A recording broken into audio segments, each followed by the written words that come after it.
Video like जरूर कर लीजिए और ऐसे वीडियो लगातार फ्री में पाने के लिए चैनल को तुरंत सब्सक्राइब कर लीजिए और बेल आइकन को जरूर टैप कर लीजिए ताकि आगे भी सारे वीडियो आपको मिलते रहे। यूट्यूब में फॉलो करते हैं तो प्लीज ये वाला फ्री टेलीग्राम चैनल जरूर ज्वाइन कर लीजिएगा। सारे नोटिफिकेशन सारे अपडेट यहीं पे आते हैं, ध्यान रखिए। Welcome to study for civil services backup channel. मेरा नाम सुमेधा ग्रेरी है और पॉलिटी के सेशन हमने स्टार्ट किया था और लास्ट सेशन में हमने ब्रीफ में नॉर्मली बस समराइज तरीके से देखा था कि कॉन्स्टिट्यूशन ऑफ इंडिया क्या है। ठीक, आज हम पढ़ेंगे कि कॉन्स्टिट्यूशनल डेवलपमेंट भारत का हुआ कैसे। ठीक है, तो क्या हुआ कि ब्रिटिश का आगमन कब होता है ट्रेडर्स के रूप में 1600 में। ठीक है, ब्रिटिश इंडिया में आते हैं 1600 में इन द फॉर्म ऑफ क्या, इन the form of East India company. क्या करने के लिए आते हैं? ट्रेड करने के लिए आते हैं। ठीक है, क्या करने के लिए? व्यापार करने के लिए आए वो भारत में 1600 में।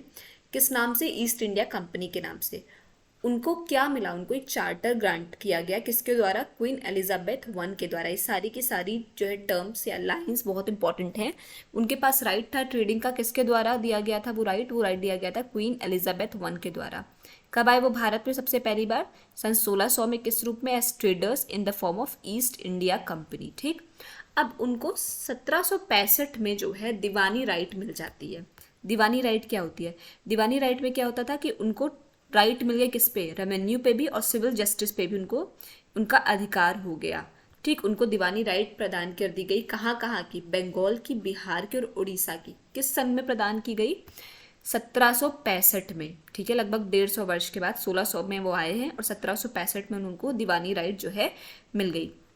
कहाँ की? बंगाल की, बिहार की और उड़ीसा की। अब दीवानी मिलने के बाद क्या हुआ? उनका बेसिकली टेरिटोरियल पावर का जो करियर है वो स्टार्ट हो जाता है भारत में। यहाँ से पूरा सिनेरियो हो जाएगा चेंज।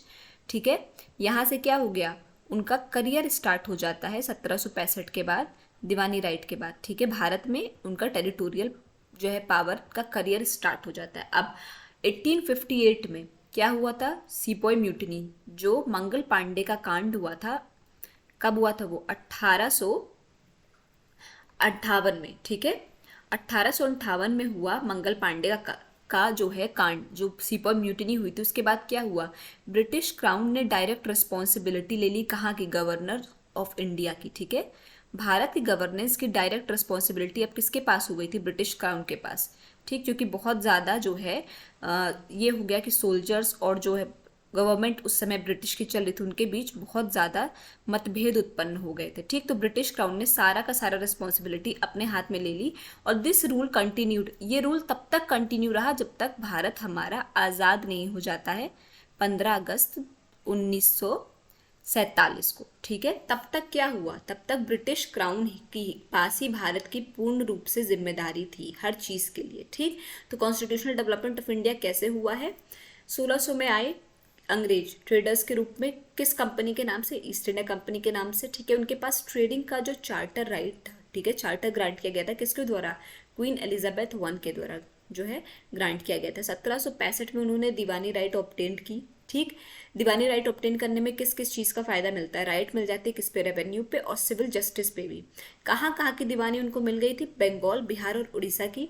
अब दीवानी मिलने के बाद उनका टेरिटोरियल पावर भारत में स्टार्ट हो जाता है करियर। ठीक है, 1858 में क्या होता है? मंगल पांडे का कांड होता है, सिपाही म्यूटनी होती है और उससे नाराज होके एक फैसला लिया जाता है जो कि ब्रिटिश क्राउन द्वारा क्वीन, एक तरीके से क्वीन के पास सारी रिस्पॉन्सिबिलिटी ट्रांसफर कर दी जाती है।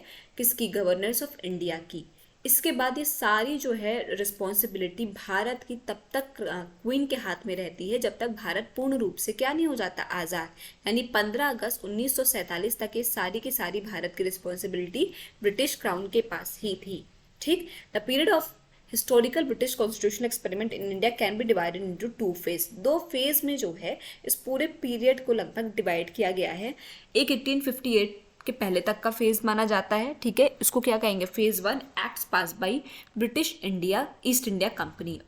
फिर आ जाता है आपका फेज 2 जिसमें इंक्लूडेड है आपका 1858 से लेके 1947, यानी भारत जब तक आज़ाद नहीं हो गया तब तक का टाइम पीरियड। ठीक, तो इसको क्या कहेंगे? फेज 2 को act passed under the crown rule.